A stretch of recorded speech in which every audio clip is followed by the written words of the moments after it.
हम last class में relation and function के बारे में पढ़ रहे थे। हमने रिलेशन का डोमेन कैसे निकालते हैं, डोमेन क्या होता है, रेंज क्या होता है, कोडोमेन क्या होता है, ये पढ़ा था। फिर इसके बाद हमने टाइप्स ऑफ रिलेशन पढ़े थे।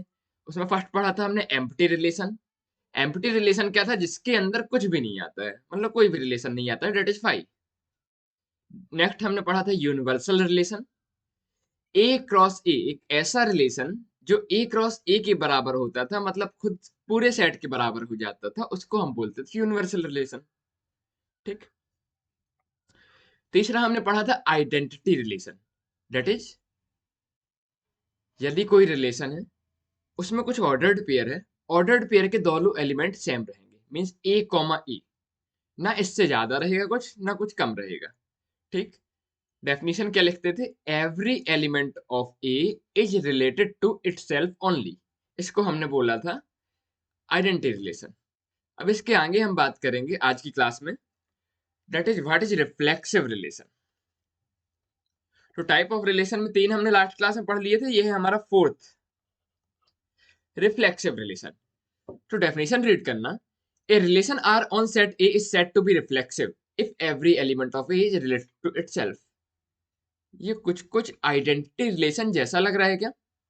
फिर से रीड करके देखो, a relation R on set A is set to be reflexive if every element of A is related to itself. Only का खेल है। देखो आइडेंटिटी रिलेशन में था every element of A is related to itself only, और यहाँ पे only बस नहीं लगा है, इस यहाँ पे लिखा है if every element of A is related to itself. Example समझते हैं, ये सब क्या फालतू की चीजें लिखी हुई हैं। मान लो कोई सेट है 1 to 4। ठीक है। तो आइडेंटिटी रिलेशन हम किसे बोलते थे? जब एक रिलेशन कुछ ऐसा डिफाइन हो, मान लो मैं R1 बोलता हूं, कि जिसमें ए के सभी एलिमेंट खुद के साथ क्या हो, रिलेटेड हो। ठीक, इसको हम आइडेंटिटी रिलेशन बोलते थे। ए का हर एक एलिमेंट खुद के साथ रिलेटेड था। अब रिफ्लेक्सिव में क्या है? रिफ्लेक्सिव ये बोल रहा है कि यहाँ पे ओनली नहीं लगा है, मीन्स ए का हर एक एलिमेंट खुद के साथ रिलेटेड हो, उसे भी हम रिफ्लेक्सिव बोलेंगे। और ए का एलिमेंट खुद के साथ रिलेटेड हो,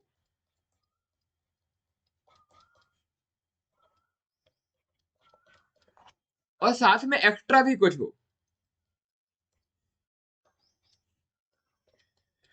तो इसको भी हम रिफ्लेक्सिव बोलेंगे। कुछ आया क्या समझ में? आइडेंटिटी रिलेशन में लिखा था, फिर से मैं याद दिलाता हूं डेफिनेशन। आइडेंटिटी में लिखा था every element of set A is related to itself only. इस ओनली के कारण यदि कभी कुछ एक्स्ट्रा आ जाता था तो हम बोलते थे ये आइडेंटिटी रिलेशन नहीं है। लेकिन रिफ्लेक्सिव में ऐसा नहीं होगा। रिफ्लेक्सिव में मिनिमम कंडीशन ये है कि हर एक एलिमेंट खुद के साथ सेट क्या होना चाहिए, रिलेटेड होना चाहिए। इसके अलावा कुछ एक्स्ट्रा भी आ जाता है तो भी हम इसे रिफ्लेक्सिव बोलेंगे। मान लो इसको चीज को ऐसा समझते हैं, मान लो 100 नंबर है। ठीक, मान लो 100% का एग्जाम है हमारा JEE का, 28% क्या रहता है, कट ऑफ रहता है। तो 28% कम से कम आना चाहिए क्वालिफाई करने के लिए। यदि 28% से ज्यादा आ जाता है तो भी तो हम क्वालिफाइड ही कहलाएंगे, ऐसा थोड़ी है ज्यादा आ गया तो हम क्वालिफाइड नहीं कहलाएंगे। तो आइडेंटिटी क्या है? आइडेंटिटी रिलेशन हो गया कि 28 यदि कट ऑफ है तो 28 ही आना चाहिए, ना 28 से ज्यादा आना चाहिए, ना 28 से कम आना चाहिए। लेकिन रिफ्लेक्सिव क्या है? रिफ्लेक्सिव ये है या तो 28 आ जाए या 28 के ऊपर आ जाए, कम नहीं आना चाहिए। समझ में आ गया? जैसे कि एक और एग्जांपल देखते हैं। मान लो एक कोई रिलेशन 3 है, 1 का रिलेशन 1 का साथ है, 2 का रिलेशन 2 के साथ है, 1 का रिलेशन 4 के साथ है। तो अब देखो ये ए का हर एलिमेंट खुद के साथ रिलेटेड नहीं है, इसमें ए का 4 खुद के साथ रिलेटेड नहीं है, तो ये कैसा है? ये रिफ्लेक्सिव नहीं है। ठीक है, तो मिनिमम कंडीशन समझ में आई रिफ्लेक्सिव होने के लिए क्या होगी, कि ए का हर एलिमेंट खुद के साथ रिलेटेड होना चाहिए, और कुछ एक्स्ट्रा भी हो सकता है। अब बात करते हैं नंबर ऑफ रिफ्लेक्सिव रिलेशन की।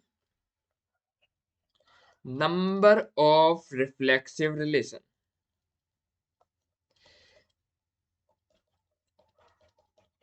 देखो अभी तक हमने नंबर ऑफ नल रिलेशन देखा था, कितने थे? 1। नंबर ऑफ यूनिवर्सल रिलेशन कितना था? 1। नंबर ऑफ आइडेंटिटी रिलेशन कितना था? 1। अब नंबर ऑफ रिफ्लेक्सिव रिलेशन की बात आती है तो देखो टोटल रिलेशन कितने होते हैं? 2n²। इसमें से n को माइनस कर देंगे, ये हो जाएंगे नंबर ऑफ रिफ्लेक्सिव रिलेशन। यहाँ पे n क्या है? यहाँ पे n है हमारा नंबर ऑफ एलिमेंट्स ऑफ ए। मान लो a में एलिमेंट्स है n, तो a से a में रिलेशन कितने बनेंगे? n, 2n²। और नंबर ऑफ रिफ्लेक्सिव रिलेशन उनमें से कितने होंगे? 2n² - n। आया क्या समझ में? आगे चलें, चलो चलते हैं। बात करते हैं सिमेट्रिक रिलेशन की। एक बार डेफिनेशन पढ़ना। A relation R on a set A is set to be symmetric relation if of and only if a comma b belong to R implies b comma a belong to R for a all a comma b belong to R a, that is a का relation यदि b के साथ है तो b का relation a के साथ होना चाहिए। देखो अब क्वेश्चन क्या बोल रहा है, सिमेट्रिक रिलेशन की डेफिनेशन क्या बोलती है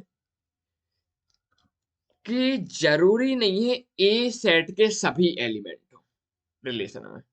जरूरी नहीं है ए सेट के सभी एलिमेंट हो रिलेशन में, लेकिन यदि कोई एलिमेंट है ए कॉमा बी, यदि कोई एलिमेंट ए कॉमा बी है तो बी कॉमा ए भी होना चाहिए।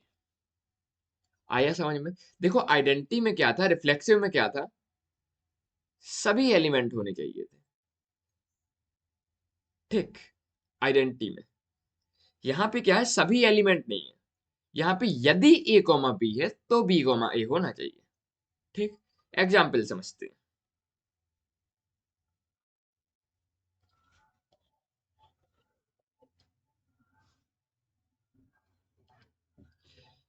मान लो एक सेट है हमारा ए, डेट इज 1 2 4। इसमें देखो मैं एक रिलेशन डिफाइन करता हूं R1, कुछ ऐसा 1 1 1 2 2 1। कोई दूसरा रिलेशन डिफाइन करता हूं कुछ ऐसा 1 1 1 4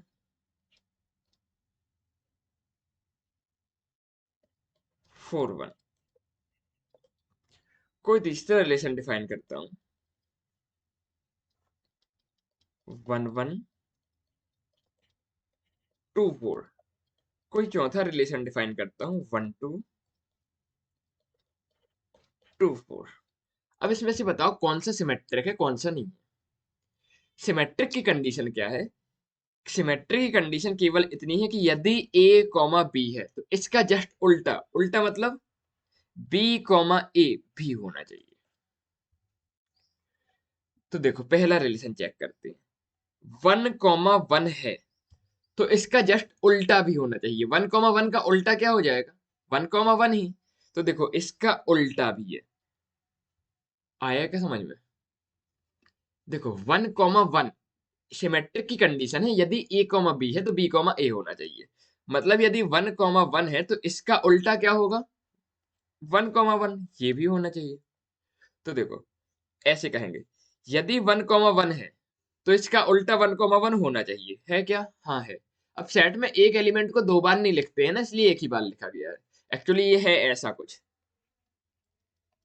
यदि 1 कॉमा 1 है तो इसका उल्टा 1 कॉमा 1 होना चाहिए, ठीक है। यदि 1 कॉमा 2 है तो इसका उल्टा 2 कॉमा 1 होना चाहिए। ये एक्चुअली लिखा ऐसा है, पर ये लिखेंगे तो गलत हो जाएगा। क्यों? क्योंकि रिपीटिशन ऑफ एलिमेंट सेट में अलाउ नहीं रहता है।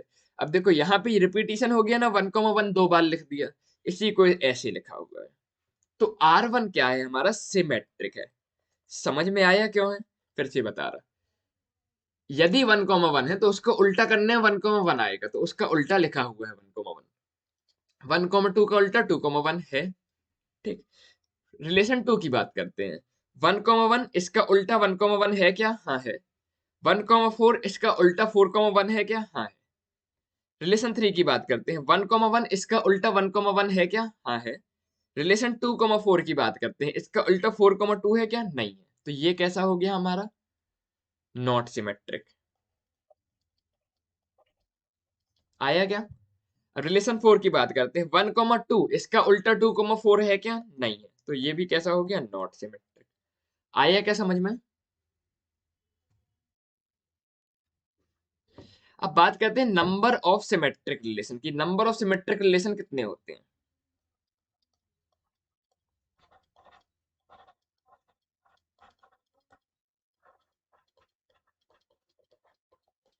नंबर ऑफ सिमेट्रिक रहते हैं n इंटू एन प्लस 1/2। ठीक है, इन फॉर्मूलों को याद करने की जरूरत नहीं है। सिमेट्रिक रिलेशन कितने होते हैं, रिफ्लेक्सिव रिलेशन कितने होते हैं, ये बस फॉर्मूला देख लो, बस बहुत है। फॉर्मूला याद होना चाहिए, डेरिवेशन वगैरह से कोई मतलब नहीं है। ठीक है, आगे चलें। बात करते हैं तीसरे तरह की रिलेशन की। तीसरे तरह का हमारा है ट्रांजिटिव रिलेशन। ट्रांजिटिव रिलेशन की थोड़ा डेफिनेशन पढ़ना। डेफिनेशन है, let A be any set. A कोई सेट है, a relation R on A is said to be, यहाँ इज है, is said to be a transitive relation if and only if a comma b belong to R and b comma c belong to R implies a comma c belong to R। देखो, सीधी बात, यदि ए का रिश्ता B के साथ है और B का रिश्ता सी के साथ है तो ए का रिश्ता सी के साथ होना चाहिए। यदि ए का रिश्ता बी के साथ है और बी का रिश्ता सी के साथ है तो ए का रिश्ता सी के साथ होना चाहिए। ये तब होगा हमारा ट्रांजिटिव रिलेशन। ठीक है, फिर से लिख के बता देता हूं कब होगा। यदि यदि यदि यदि ए का रिश्ता बी के साथ है और और बी का रिश्ता सी के साथ है तो ए का रिश्ता सी के साथ होना चाहिए। इस केस में क्या हो जाएगा हमारा? ट्रांजिटिव। पहली कंडीशन। आया क्या? दूसरी बात, यदि ए का रिश्ता बी के साथ है और बी का रिश्ता सी के साथ है पर ए का रिश्ता सी के साथ नहीं है तो इसको क्या हम बोल देंगे? Not transitive. कब बोलेंगे नॉट ट्रांजिटिव? यदि ए का रिश्ता बी के साथ है और बी का रिश्ता सी के साथ है लेकिन ए का सी के साथ कोई रिश्ता नहीं है तो हम उसे क्या बोल देंगे? Not transitive. एक और तरह का रिश्ता होता है, मान लो एक रिश्ता है, ए का रिश्ता है बी के साथ और बी का रिश्ता किसी के साथ नहीं है, तो ऐसे रिश्ते को हम बोलते हैं आइसोलेटेड। ठीक, और ऐसा आइसोलेटेड रिलेशन भी हमारा क्या कहलाता है? ट्रांजिटिव रिलेशन कहलाता है।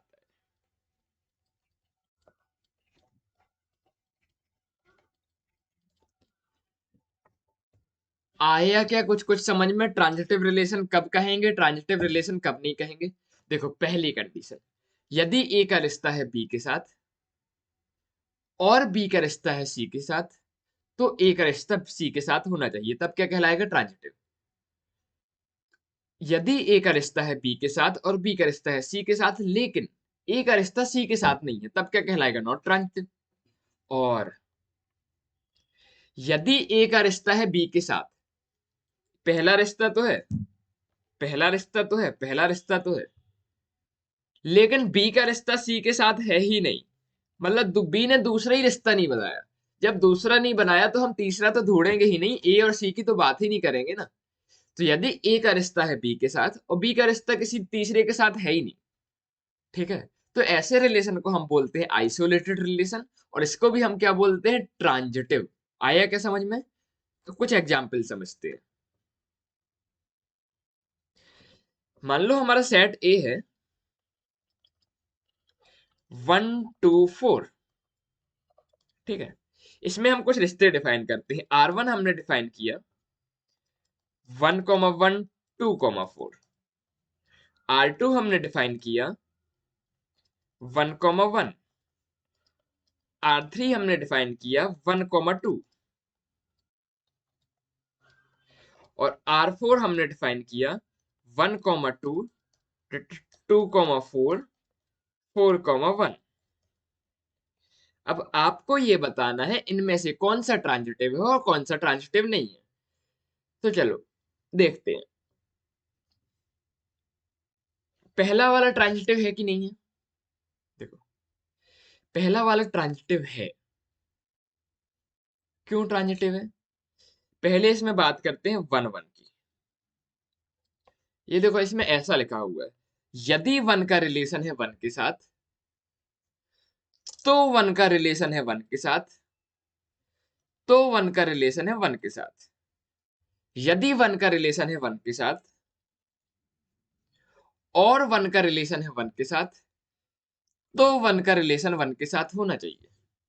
ऐसा ही था ना, इसी को हम ट्रांजिटिव कहते थे ना। ए रिलेटेड है यदि बी से और बी रिलेटेड है सी से, तो ए का रिलेशन सी के साथ होना चाहिए। तो देखो ये क्या लिखा हुआ है, यदि 1 का रिलेशन है 1 के साथ और 1 का रिलेशन है 1 के साथ, तो 1 का रिलेशन 1 के साथ होना चाहिए। तो 1,1 अब 3 बार तो लिखेंगे नहीं, क्योंकि सेट में क्या रहता है, एलिमेंट्स का रिपीटिशन अलाउड ही रहता है। इसीलिए इसको कैसे लिखा है, एक ही बार लिखा हुआ है। आया क्या? आया क्या समझ में?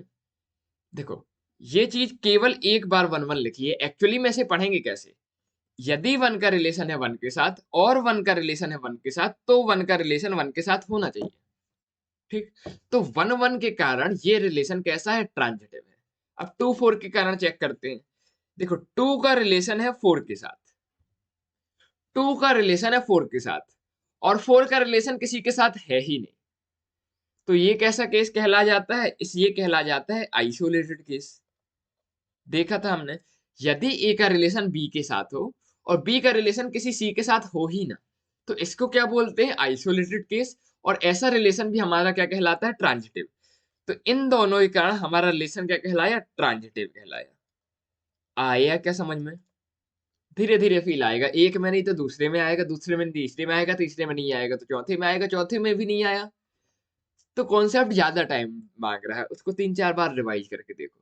क्योंकि यदि नहीं करोगे तो क्या होगा, कंपटीशन की तैयारी कर रहे हो और लोग बैठे हैं टाइम देने के लिए। यदि आपके पास टाइम की कमी हो तो वो टाइम दे देंगे, उनको बनने लगेगा, उनको सिलेक्शन हो जाएगा। आया क्या? फिर से देखते हैं, R2 ट्रांजिटिव है क्या। देखो, R2 ट्रांजिटिव है, क्यों? क्योंकि 1 का रिलेशन है 1 के साथ, तो 1 का रिलेशन है 1 के साथ, तो 1 का रिलेशन इस, यदि 1 का रिलेशन है 1 के साथ और 1 का रिलेशन है 1 के साथ, तो 1 का रिलेशन है 1 के साथ। अब इसको 3 बार तो लिख नहीं सकते, क्योंकि repetition of element is not allow in set, इसलिए एक ही बार लिख दिया है। तो ये भी क्या है, ट्रांजिटिव है। आया क्या समझ में? देखो, थोड़ी सी टफ हो सकती है चीजें, पर है बहुत इजी। अब देखो, तीसरा देखते हैं, ए का रिलेशन है बी के साथ और बी का रिलेशन किसी के सी के साथ है ही नहीं, तो ए और सी की बात करेंगे क्या, नहीं करेंगे। ए का रिलेशन है बी के साथ और बी का रिलेशन किसी सी के साथ है ही नहीं, तो ऐसे रिलेशन को हम क्या बोल देते हैं, आइसोलेटेड रिलेशन। और ऐसे आइसोलेटेड रिलेशन क्या होते हैं, ट्रांजिटिव। तो ये भी क्या हो गया, हमारा ट्रांजिटिव हो गया। आया क्या समझ में? अब देखो, ए का रिलेशन है बी के साथ, मतलब 1 का रिलेशन है 2 के साथ, और बी का रिलेशन है सी के साथ, यानी कि 2 का रिलेशन है 4 के साथ। तो ए और सी का रिलेशन होना चाहिए, यानी कि 1 और 4 का रिलेशन होना चाहिए था। लेकिन 1 और 4 का रिलेशन तो है नहीं, यहाँ पे तो 4 और 1 लिखा है। तो ये कैसा हो गया, नॉट ट्रांजिटिव हो गया। आया क्या समझ में? देखो, ए का रिलेशन यदि बी के साथ है और बी का रिलेशन सी के साथ है, तो ए का रिलेशन सी के साथ होना चाहिए। अब देखो, 1 का रिलेशन था 2 के साथ और 2 का रिलेशन था 4 के साथ, तो 1 का रिलेशन 4 के साथ होना चाहिए था। लेकिन 1 का रिलेशन 4 के साथ तो है ही नहीं, यहाँ पे तो 4 और 1 लिखा है। तो इसके कारण क्या हो गया, ये नॉट ट्रांजिटिव हो गया। आया क्या समझ में? अरे आया क्या, बिल्कुल आया। चलो थोड़ा थोड़ा और बात करते हैं। मान लो एक रिलेशन दिया है, ए इज फादर ऑफ बी। तो ये ट्रांजिटिव होगा कि नहीं होगा, ये बताना है। ये आपके एनसीईआरटी क्वेश्चन है। कैसे देखेंगे, देखो, A is father of B. A B का फादर हो सकता है, इसमें कोई बुराई नहीं है, ठीक। और जो बी है, बी इज फादर ऑफ सी। ए का रिलेशन हो गया बी के साथ और बी का रिलेशन हो गया सी के साथ, यहां तक कोई बुराई नहीं थी। तो ए का रिलेशन सी के साथ होना चाहिए, यही तो बोलता है ना ट्रांजिटिव होने के लिए। यदि ए रिलेटेड है बी के साथ और बी रिलेटेड है सी के साथ, तो ए का रिलेशन सी के साथ होना चाहिए। तो देखो, ए यदि बी का फादर है और बी यदि सी का फादर है, तो ए सी का फादर होना चाहिए। ऐसा हो सकता है क्या? नहीं हो सकता, क्योंकि हमारे इंडियन रिलेशन में, इंडिया में क्वेश्चन पढ़ रहे हैं ना, तो इंडिया की बात हो रही है। यदि ए बी का फादर है और बी सी का फादर है, तो ए और सी में तो ग्रैंड फादर का रिलेशन हो गया ना, फादर का रिलेशन तो नहीं बचा ना। तो ये वाला रिलेशन क्या हो गया? रॉन्ग। और जब नहीं रॉन्ग है, इस कारण क्या हो गया? ये हो गया हमारा क्वेश्चन नॉट ट्रांजिटिव। आया क्या समझ में? अरे आया क्या समझ में? चलो एक और क्वेश्चन देखते हैं। मान लो क्वेश्चन है ए इज वाइफ ऑफ बी, और ये भी कहाँ का क्वेश्चन है हमारा? ये भी हमारा एनसीईआरटी क्वेश्चन है। अब देखो, फादर और वाइफ में डिफरेंस समझना। ए है बी की पत्नी, ए इज वाइफ ऑफ बी, तो ए क्या है? हमारी फीमेल हो गई और बी हो गया मेल। इतना समझ में आता है? ए इज वाइफ ऑफ बी हमारा इतना क्वेश्चन है जितना व्हाइट कलर से लिखा हुआ है। अब हमें बताना है ट्रांजिटिव है कि नहीं ट्रांजिटिव है। तो हमने देखा ए क्या हुई? हमारी फीमेल हुई, बी क्या हुई? मेल हुई। अब इसके बाद का अगला रिलेशन यदि मैं लिखना चाहूं, बी इज वाइफ ऑफ सी, ये हो सकता है क्या? नहीं हो सकता है। क्यों नहीं हो सकता? हमारे इंडिया में मेल किसी की वाइफ नहीं हो सकती। हमारे इंडिया में मेल किसी की वाइफ नहीं हो सकती, तो बी किसी की वाइफ हो ही नहीं सकती। तो ये कौन सा वाला केस हो गया? आइसोलेटेड वाला केस। आइसोलेटेड वाला केस क्या था? एक बार रिवीजन देखना।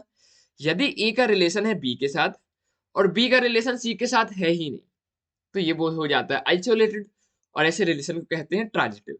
अब देखो, फादर और वाइफ में डिफरेंस समझना। ए बी का फादर हो सकता था, तो बी भी सी का फादर हो सकता था, कोई दिक्कत नहीं थी यहाँ पे। लेकिन जब वाइफ का केस आया, तो ए बी की वाइफ है यदि, तो बी तो किसी सी की वाइफ हो ही नहीं सकती ना। तो ऐसे रिलेशन हो जाते हैं आइसोलेटेड, और आइसोलेटेड रिलेशन बाय डिफॉल्ट क्या होते हैं? हमारे ट्रांजिटिव रिलेशन होते हैं। आया क्या समझ में? आगे चलें?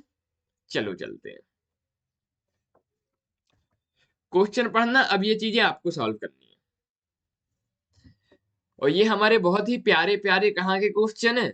ये हमारे एनसीईआरटी के क्वेश्चन है। आपको पर्याप्त टाइम दिया जाएगा, आप आराम से सॉल्व कीजिए, आंसर निकालिए।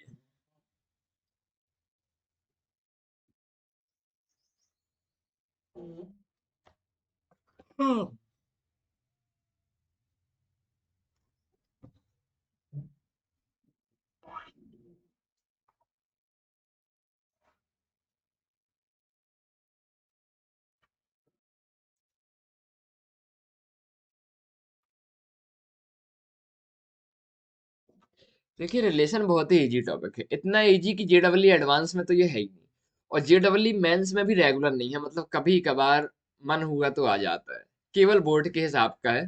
तो ये हो जाता है हमारा कैसा क्वेश्चन? इजी क्वेश्चन, ठीक है। चलें सॉल्व करें। चलो सॉल्व करते हैं। पहले तो मैं ये जो रिलेशन है इसको थोड़ा सा रोस्टर फॉर्म में लगा देता हूँ। मान लो 3x minus Y equal to 0 है, तो इससे हम रिलेशन क्या बन जाएगा? y इक्वल टू 3x बन जाएगा। यहाँ तक कोई समस्या तो नहीं? तुम लोग बोलोगे शॉर्टकट में छोटा छोटा कर रहे हैं, अच्छी से लिख दो। तो देखो, 3x minus Y equal to zero 0 है, तो y इक्वल टू 3x हो गया। यहाँ तक कोई समस्या तो नहीं? नहीं है। तो यहाँ से देखो रिलेशन क्या आ जाता है हमारा? रिलेशन आ जाता है x की वैल्यू यदि मैं 1 लेता हूँ, तो y की वैल्यू कितनी आ जाएगी? 3 आ जाएगी। x की वैल्यू 2 लेता हूं तो y की वैल्यू कितनी आ जाएगी? 6 आ जाएगी। x की वैल्यू यदि मैं 3 लेता हूं तो y की वैल्यू 9। x की वैल्यू यदि मैं 4 लेता हूं तो y की वैल्यू 12। x की वैल्यू यदि मैं 5 लेता हूं तो y की वैल्यू आएगी 5। 15। x की वैल्यू यदि मैं 5 लेता हूं तो y की वैल्यू 15 आएगी, लेकिन 15 तो इस ए सेट में है ही नहीं, इसीलिए मैं ना x की वैल्यू 5 लूंगा ना y की वैल्यू 15 आएगी, पूरे के पूरे एलिमेंट सेट ए के अंदर रहेंगे। ऐसे हमने रिलेशन डिफाइन कर लिया। इतना आया समझ में? आ गया। अब क्वेश्चन में हमें बताना है ये रिफ्लेक्सिव है कि सिमेट्रिक है या ट्रांजिटिव है। क्वेश्चन में हमें ये बताना है ये रिफ्लेक्सिव है या सिमेट्रिक है, ट्रांजिटिव है। एक चीज और बता देता हूं, यदि कोई रिलेशन रिफ्लेक्सिव भी होता है और सिमेट्रिक भी होता है और ट्रांजिटिव भी होता है, तो ऐसे रिलेशन को हम बोलते हैं इक्विवेलेंस रिलेशन। आया क्या समझ में? एक ऐसा रिलेशन जो रिफ्लेक्सिव भी हो, सिमेट्रिक भी हो, ट्रांजिटिव भी हो, तो उसको क्या बोलेंगे? तीन तीन शब्द अलग अलग बोले, इसके अच्छा एक बोल दो, इक्विवेलेंस। ठीक। हाँ, तो अब इस रिलेशन आर के बारे में हमें बताना है कि ये रिफ्लेक्सिव है क्या, सिमेट्रिक है क्या, ट्रांजिटिव है क्या। तो चलो चेक करते हैं पहले इस रिलेशन आर के बारे में रिफ्लेक्सिव होने की। रिफ्लेक्सिव की कंडीशन क्या थी? Every element of A should be related to itself. मतलब हर एक एलिमेंट खुद से रिलेटेड होना चाहिए, ऐसा होना चाहिए। है क्या? एक भी एलिमेंट नहीं है, ना 1 1 से रिलेटेड, ना 2 2 से, ना 3 3 से, ना 4 4 से। तो ये कैसा हो गया? रिफ्लेक्सिव नहीं है, मतलब नॉट रिफ्लेक्सिव। आया क्या समझ में? बात करते हैं सिमेट्रिक की। सिमेट्रिक की कंडीशन क्या थी? सिमेट्री की कंडीशन थी यदि ए का रिलेशन है बी के साथ, मतलब ए कॉमा बी है, तो बी कॉमा ए होना चाहिए। ठीक है? ए बी है तो बी ए होना चाहिए, इसको हमने बोला था सिमेट्रिक। चेक करते हैं। देखो 1 3 है यदि, तो 3 1 होना चाहिए। दिख रहा है क्या कहीं 3 1? नहीं है। तो ये कैसा हो गया? Not symmetric. आया क्या समझ में? बात करते हैं ट्रांजिटिव की, ये ट्रांजिटिव है कि नहीं।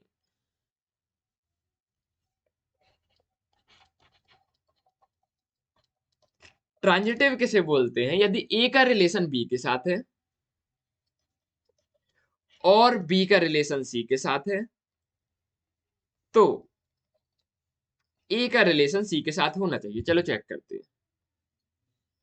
ए का रिलेशन बी के साथ है, 1 का रिलेशन 3 के साथ है, और बी का रिलेशन सी के साथ है, यानी कि 3 का रिलेशन 9 के साथ है, तो 1 का रिलेशन 9 के साथ होना चाहिए। है क्या? नहीं है रिलेशन में, तो ये कैसा हो गया? Not transitive. आया क्या समझ में? तो यार ये ना रिफ्लेक्सिव है, ना सिमेट्रिक है, ना ट्रांजिटिव है। ना समझ में आया हो कोई बात नहीं, और बहुत सारे क्वेश्चन करेंगे, धीरे धीरे धीरे धीरे धीरे धीरे फील आती जाएगी। ये हमारे हैं एनसीईआरटी क्वेश्चन, ठीक है? तो एनसीईआरटी का तो बनना चाहिए, इजी क्वेश्चन है, बहुत इजी क्वेश्चन है, हलवा क्वेश्चन है।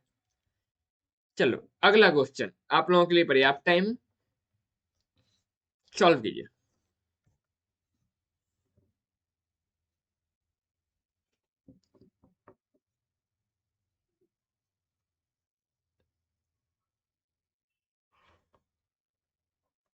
अरे स्टार्ट तो कर दूं?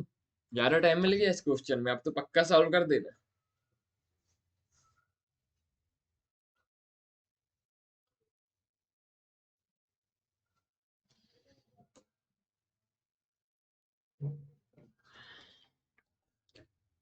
अच्छा, थोड़ा क्वेश्चन के लिए टाइम देना जरूरी होता है। पहली चीज तो उन लोगों के लिए जिनको सही में सॉल्व करना है, ठीक। और दूसरा उन लोगों के लिए जो बहुत आलसी है, जैसे कि मैं। थोड़ा पानी पी लूंगा, तुम लोग थोड़ा सा पानी पी लो, घूम फिर लोगे, सोचोगे चलो रेस्ट, मेरा कान दर्द करने लगे थे।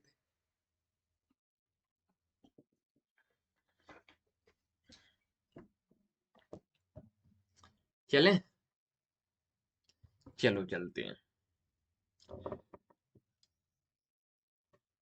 हाँ, तो क्या लिखा हुआ है? Relation R in the set A 1 2 3 4 5 6 as R x comma y, y is divisible by x. इसके बारे में हमें क्या बताना है? वही बताना है। क्वेश्चन हमारा वही है क्या? Determine whether each of the following are reflexive, symmetric and transitive. ठीक है, तो देखते हैं ये रिफ्लेक्सिव है, सिमेट्रिक है, ट्रांजिटिव है कि नहीं है। तो रिलेशन आर, पहले बात करते हैं रिफ्लेक्सिव के लिए। यदि कोई चीज रिफ्लेक्सिव होती है तो every element should be related to itself. मतलब ए कॉमा ए होना चाहिए। जैसे कि यदि एक्स कॉमा वाई की बात करें तो वहां पर क्या होना चाहिए? एक्स कॉमा एक्स होना चाहिए। उसी को हम रिफ्लेक्सिव बोलते हैं। तो यदि एक्स कॉमा एक्स देखना है, मतलब हम वाई की जगह पे क्या रखते हैं, एक्स रखते हैं। तो कैसे रखेंगे, x is divisible by x. बताओ ये सही है क्या, एक्स एक्स से डिविजिबल हो गया क्या, बिल्कुल होगा। तो ये हो गया यस, और यदि ये यस हो गया तो ये क्या हो गया, रिफ्लेक्सिव। आया क्या समझ में। धीरे धीरे अप्रोच बनती जाएगी। देखो पिछली बार में हमने क्या किया था, ए कॉमा ए, इस रिफ्लेक्सिव के लिए हम दो अलग अलग चीजें नहीं देखते हैं, एक्स कॉमा वाई या ए कॉमा बी। रिफ्लेक्सिव के लिए ए कॉमा ए देखते हैं। ठीक, ऐसे ही यहाँ पर भी ए कॉमा ए या फिर एक्स कॉमा एक्स देखते हैं। एक्स कॉमा एक्स का मतलब क्या हुआ, वाई की जगह भी एक्स रखा हुआ है, तो हमने रिलेशन जो डिफाइन था वाई डिविजिबल बाई एक्स, यहाँ पे वाई की जगह क्या रख दिया, एक्स लिख दिया। तो आगे x divisible by x, x divisible by x सही होगा, हाँ होगा। तो ये कैसा हो गया, रिफ्लेक्सिव। बात करते हैं सिमेट्रिक की। सिमेट्रिक रिलेशन, सिमेट्रिक के लिए क्या बात हुई है हमारी, कि यदि ए कॉमा बी है तो बी कॉमा ए होना चाहिए। इसको देखो, इसको रिलेशन की लैंग्वेज में कैसे लिखेंगे, कि यदि y is divisible by x है तो x is divisible by y होना चाहिए। क्या ऐसा होगा क्या, नहीं होगा। क्यों नहीं होगा, देखो 6 3 से डिविजिबल है, 6/3 इक्वल टू 2, 3/6 डिविजिबल है क्या, नहीं है। एग्जाम्पल से देख लो, 6 इज डिविजिबल बाई y।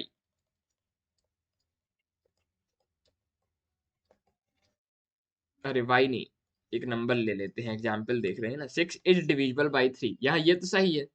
तो 3 इज डिविजिबल बाई 6, ये सही होगा क्या, नहीं ये नहीं सही होगा। तो ये नहीं सही होगा, मतलब ये कैसा है, सिमेट्रिक नहीं है। तो इसको हम क्या बोल देंगे, नॉट सिमेट्रिक। आया क्या थोड़ा बहुत समझ में। ए कॉमा बी और बी कॉमा ए के लिए सिमेट्रिक रखते हो, चेक करना है। अब बात करते हैं ट्रांजिटिव की। ट्रांजिटिव में की यदि बात की जाए तो ट्रांजिटिव, अभी मैं पूरा पूरा लिख के दिखा रहा हूँ, ठीक, अंक कह के सॉर्ट कर दूंगा जिससे आप लोगों को याद हो जाए। ट्रांजिटिव की कंडीशन क्या थी, यदि ए का रिलेशन बी के साथ है, और यदि और बी का रिलेशन सी के साथ है, तो ए का रिलेशन सी के साथ होना चाहिए। यही था ट्रांजिटिव। मतलब यदि y is divisible by x है, y किससे डिविजिबल है, x से डिविजिबल है, y is divisible by x है, ठीक, और z is divisible by y है,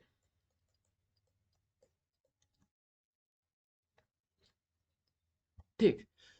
तो z is divisible by x होना चाहिए।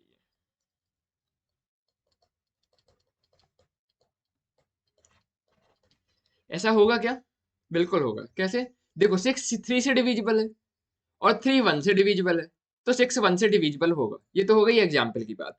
अपन देख लेते हैं थोड़ा सा generally. y is divisible by यदि x है, तो y जब x को डिवाइड करेगा तो मान लिया कुछ इंटीजर n1 आता है, तो y equal to n1x। z यदि डिविजिबल y है तो मान लिया कोई इंटीजर n2 आता है, तो z इक्वल टू n2y।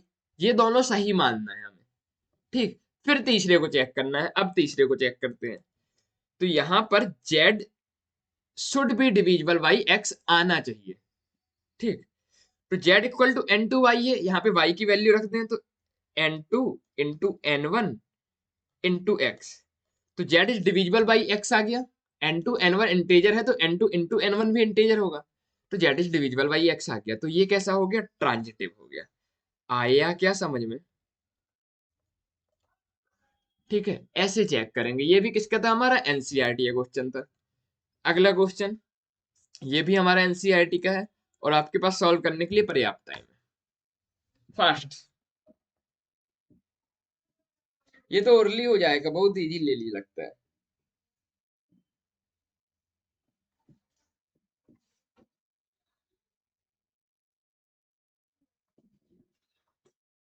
अरे आया क्या, अरे आया क्या,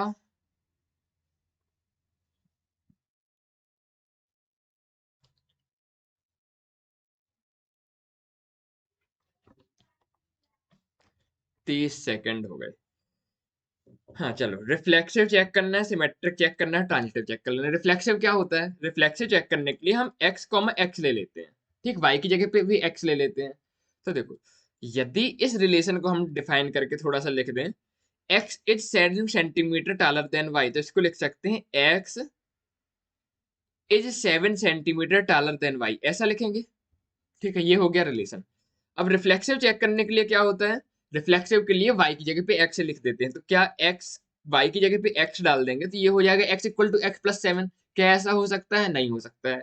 नहीं हो सकता, तो ये कैसा हो गया? Not reflexive. आया क्या समझ में? फिर सिमेट्रिक चेक करना है। सिमेट्रिक में क्या चेक करते हैं? यदि a कॉमा b है तो b कॉमा a होना चाहिए। मतलब यदि x equal to y plus 7 है तो y equal to x plus 7 होना चाहिए। ऐसा हो सकता है क्या? इसका मतलब क्या हुआ कि यदि तुम अपने भाई से 7 सेंटीमीटर बड़े हो तो तुम्हारा भाई तुमसे 7 सेंटीमीटर बड़ा होना चाहिए। ऐसा नहीं हो सकता, या तो भाई बड़ा होगा या तुम बड़ा होगा। ठीक, तो ये भी क्या हो गया? Not symmetric. आया क्या समझ में? बात करते हैं ट्रांजिटिव की। ट्रांजिटिव की यदि बात करें, ट्रांजिटिव क्या बोलता है? यदि ए का रिलेशन बी के साथ है और बी का रिलेशन सी के साथ है तो ए का रिलेशन सी का साथ होना चाहिए। ठीक है, मतलब यदि x का रिलेशन y के साथ है, यानी कि x equal to y plus 7 है और y equal to z plus 7 है, तो x का रिलेशन y के साथ, ठीक, और y का रिलेशन z के साथ, तो x का रिलेशन z के साथ होना चाहिए, मतलब x equal to z plus 7 होना चाहिए। पर नहीं होगा। क्यों नहीं होगा? चेक करके देख लेते हैं। चलो चेक करते हैं। इसमें y की वैल्यू रख देते हैं, तो x इक्वल टू वाई की वैल्यू z प्लस 7, और एक 7 पहले से है तो x equal to z plus 14 आ रहा है। और रिलेशन क्या है? 7 सेंटीमीटर बड़ा होना चाहिए। तो ये कैसा हो गया? नॉट ट्रांजिटिव हो गया। आया क्या समझ में? ठीक है, एक आध ऐसा मिल जाता जिसमें रिफ्लेक्सिव भी होता, सिमेट्रिक भी होता, ट्रांजिटिव भी बोल होता, तो मैं सोचता तुम लोगों को बोल देता, देखो ऐसे कहते हैं इक्विवेलेंस रिलेशन। ठीक, x is wife of y, ये तो पहले से हमने सॉल्व कर लिया है, फिर से देख लेते हैं। X is wife of y, reflexive check करने के लिए क्या करते हैं? वाई की जगह पे एक्स रख देते हैं, तो x is wife of x. कोई खुद की वाइफ हो सकता है क्या? नहीं हो सकता, तो ये क्या हो गया? Not reflexive. सिमेट्रिक कैसे चेक करेंगे? यदि ए का रिलेशन है बी के साथ तो बी का रिलेशन ए के साथ होना चाहिए। मतलब यदि एक्स वाई की वाइफ है तो वाई एक्स की वाइफ होना चाहिए। अपने इंडिया रिलेशन में तो ऐसा नहीं होता है, तो ये सिमेट्रिक भी नहीं है। आया क्या समझ में? ट्रांजिटिव की बात करते हैं। ट्रांजिटिव मतलब ए का रिलेशन यदि बी के साथ है और बी का रिलेशन यदि सी के साथ है तो ए का रिलेशन सी के साथ होना चाहिए। एक इस केस को हम ट्रांजिटिव बोलते थे, एक और केस को ट्रांजिटिव बोलते थे। कौन सा केस? यदि ए का रिलेशन बी के साथ है और बी का रिलेशन किसी के साथ नहीं है तो ऐसे रिलेशन कहलाते थे आइसोलेटेड, और इनको भी हम क्या बोल देते थे? ट्रांजिटिव बोल देते थे। तो देखो, x is wife of y, x y की वाइफ हो सकती है लेकिन वाई तो किसी की वाइफ हो ही नहीं सकती। इसी को हम बोलते हैं B is not related to C, मतलब अगला रिलेशन ही डिफाइन नहीं है। तो इस केस में हम तीसरे को तो चेक ही नहीं करते हैं, इसको आइसोलेटेड बोल देते हैं, और ये क्या कहलाता है? ट्रांजिटिव। देखो, जब लंबाई की बात थी तो हम तीसरा रिलेशन डिफाइन कर रहे थे कि मतलब एक्स वाई से लंबा है तो हम खुद से कोई जेड ले आए और बोला वाई जेड से लंबा है, क्योंकि वाई जेड से लंबा हो सकता है, कोई प्रॉब्लम नहीं है। अब देखो, यहाँ पे एक्स वाई की वाइफ है, मतलब एक्स फीमेल है और वाई मेल है, तो वाई क्या हो गया? मेल। अब दूसरा रिलेशन तो डिफाइन हो ही नहीं सकता ना कि wife is wife of Z, क्योंकि वाई तो लड़का है, वाई किसी की वाइफ हो ही नहीं सकता। ठीक, तो ऐसे रिलेटेड को बोल देते हैं आइसोलेटेड, और ये क्या हो जाते हैं? ट्रांजिटिव। ठीक है, x is father of y, इसको भी हम पहले सॉल्व कर चुके हैं, एक बार फिर से देख लेते हैं। रिफ्लेक्सिव, रिफ्लेक्सिव के लिए क्या करते हैं? वाई को एक्स से रिप्लेस कर देते हैं, तो x is father of x हो सकता है क्या? नहीं हो सकता है, तो ये हो गया नॉट रिफ्लेक्सिव। हमारे इंडिया में तो नहीं होता है ऐसा। अब फिर सिमेट्रिक चेक करते हैं। सिमेट्रिक में यदि ए कॉमा बी है तो बी कॉमा ए होना चाहिए। ठीक है, मतलब यदि एक्स वाई का फादर है तो वाई एक्स का फादर होना चाहिए। मतलब चिंटू यदि मिंटू का पापा है तो मिंटू चिंटू का पापा होना चाहिए। अपने इंडिया में तो ऐसा नहीं होता है, तो ये कैसा है? सिमेट्रिक भी नहीं है। ट्रांजिटिव की बात कर देते हैं। ट्रांजिटिव की बात करें तो ए का रिलेशन यदि बी के साथ हो और बी का रिलेशन सी के साथ हो तो ए का रिलेशन सी के साथ होना चाहिए। मतलब यदि x is father of y है और y is father of z है, तो x is father of z होना चाहिए। पर अपने इंडिया में ऐसा नहीं होता है। अपने इंडिया में एक्स क्या कहलाएगा, जेड का ग्रैंडफादर कहलाएगा। ठीक है, तो ये ट्रांजिटिव भी नहीं है। आया क्या समझ में? ठीक है, अब ये आ गया हमारा जेडब्ल्यू का क्वेश्चन। और ये क्वेश्चन कुछ ऐसा था, आर एक रिलेशन है, एस एक रिलेशन है, हमें बताना है आर रिफ्लेक्सिव सिमेट्रिक और ट्रांजिटिव है कि नहीं, और एस रिफ्लेक्सिव सिमेट्रिक ट्रांजिटिव है कि नहीं। अब जेडब्ल्यू में जो आया था वो क्वेश्चन कुछ ऐसा था कि आर इक्विवेलेंस है और एस इक्विवेलेंस है। आर इक्विवेलेंस है लेकिन एस इक्विवेलेंस नहीं है। आर इक्विवेलेंस नहीं है लेकिन एस इक्विवेलेंस है। और आर और एस दोनों इक्विवेलेंस रिलेशन नहीं है। ठीक है, तो चलिए इसको सॉल्व करने के लिए आपको पूरा 1 मिनट दिया जाएगा। स्टार्ट कीजिए।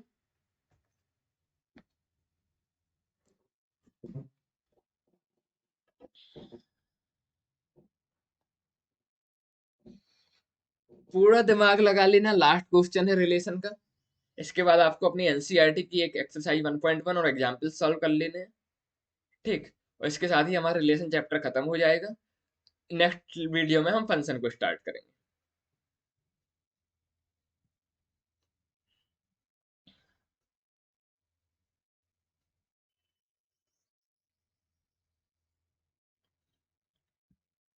और फंक्शन जो स्टार्ट होगा तो 1.5-2 महीने चलेगा, क्योंकि पूरी की पूरी मैथ्स फंक्शन से ही बनी है। इसके बाद इनवर्स ट्रिग्नोमेट्रिक फंक्शन, फिर वो application of derivative, definite integration, indefinite integration, सब कुछ में फंक्शन है। Differentiation, differential equation, application of derivative. ठीक है, उम्मीद है आप लोगों का आंसर नहीं आया होगा और आप लोग मेरे सॉल्व करने का वेट कर रहे होंगे, या फिर कुछ लोगों ने मेरी उम्मीदें तोड़ी होंगी और आंसर ला दिया होगा। किस कैटेगरी में बिलोंग करते हैं? हटाओ कैटेगरी देखने की जगह क्वेश्चन देखते हैं। हमें क्या क्या चेक करना होता है? पहली चीज तो रिफ्लेक्सिव है कि नहीं, दूसरी चीज सिमेट्रिक है कि नहीं, तीसरी चीज ट्रांजिटिव है कि नहीं। तो पहले बात करते हैं रिफ्लेक्सिव की। रिफ्लेक्सिव के लिए मैंने बोला था जब भी चेक करना हो तो एक्स कोमा एक्स पुट कर देना। मतलब x इक्वल टू डब्ल्यू वाई यदि हमें रिलेशन दिया हुआ है तो यहाँ पे हम क्या पुट कर दें, x इक्वल टू डब्ल्यू एक्स रख दें। y की जगह पे x पुट कर दिया। देखो x और x कैंसिल हो गया और w इक्वल टू 1 आ गया। रिलेशन क्या दिया है, x इक्वल टू डब्ल्यू y for some relation number, rational number w। तो w जो आया है ये रेशनल नंबर है क्या? बिल्कुल है। तो ये क्या हो गया हमारा, रिफ्लेक्सिव हो गया। ठीक, सिमेट्रिक की बात करते हैं। सिमेट्रिक में यदि मैंने बोला था यदि x कॉमा वाई है तो y कॉमा x भी होना चाहिए। मतलब यदि x इक्वल टू डब्ल्यू वाई है तो y इक्वल टू डब्ल्यू एक्स भी होना चाहिए। ऐसा हो सकता है क्या? नहीं हो सकता है। इस रिलेशन के according to y equal to x upon डब्ल्यू होगा, x इंटू डब्ल्यू नहीं होगा। तो ये कैसा हो गया, नॉट सिमेट्रिक हो गया। आया क्या थोड़ा थोड़ा समझ में? ट्रांजिटिव की बात करते हैं। यदि बात करें ट्रांजिटिव की, तो ट्रांजिटिव क्या बोलता है कि यदि x का रिलेशन y के साथ है और y का रिलेशन z के साथ है तो x का रिलेशन z के साथ होना चाहिए। ठीक है, तो इसको हम कैसे लिखेंगे कि यदि x इक्वल टू डब्ल्यू वाई है और y इक्वल टू डब्ल्यू जेड है तो x इक्वल टू डब्ल्यू जेड होना चाहिए। होगा क्या ऐसा? देखो पहली इक्वेशन में थोड़ा y की वैल्यू डाल के देखो, x equal to W into Y की वैल्यू डब्ल्यू जेड, तो यहां से क्या आ रहा है, x equal to W square Z आ रहा है, w इंटू जेड नहीं आ रहा है।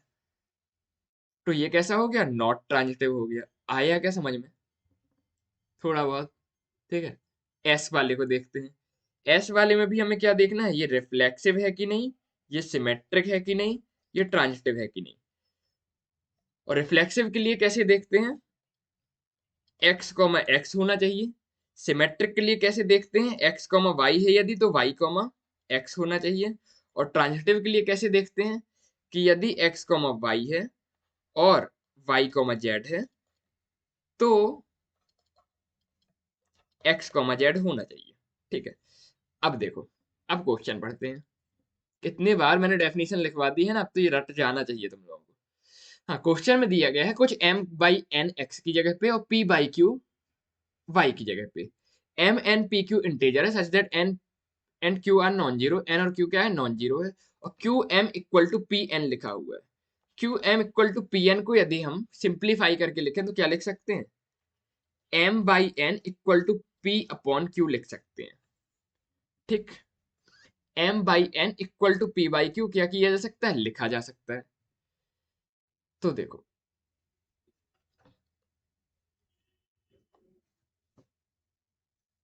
किस कलर से लिया जाए, स्काई ब्लू कलर लिया। x कॉमा वाई यहां पर है, ये है x और ये को है y।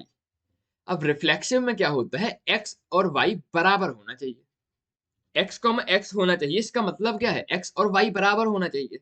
मतलब m बाई n जो है हमारा p अपॉन q के बराबर होना चाहिए।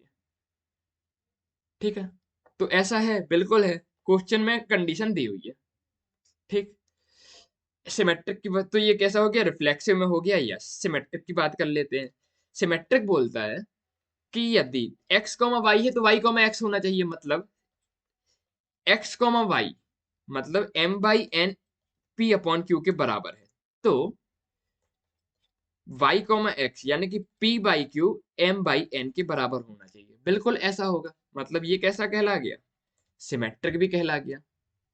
अब तीसरी चीज, ट्रांजिटिव कैसे देखते हैं। ट्रांजिटिव के लिए नया कलर ढूंढो।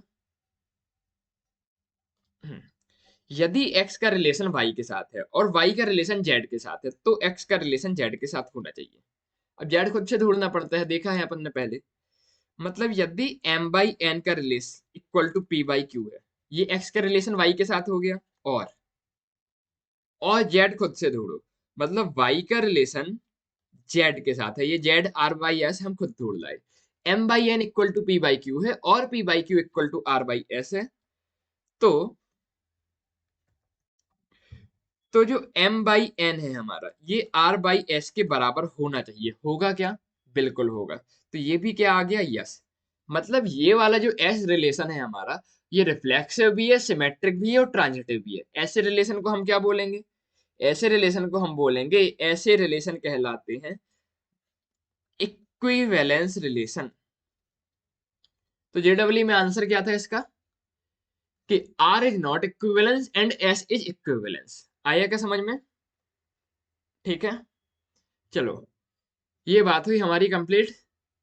यहां तक पढ़ लेना, एनसीईआरटी की अपनी एक्सरसाइज 1.1 लगा लेना, जो भी डाउट्स आए पूछ लेना। रिलेशन हमारा खत्म होता है, नेक्स्ट वीडियो में हम स्टार्ट करेंगे फंक्शन चैप्टर, फंक्शन टॉपिक। ठीक है, मिलते हैं नेक्स्ट वीडियो में, तब तक के लिए जय हिंद जय भारत।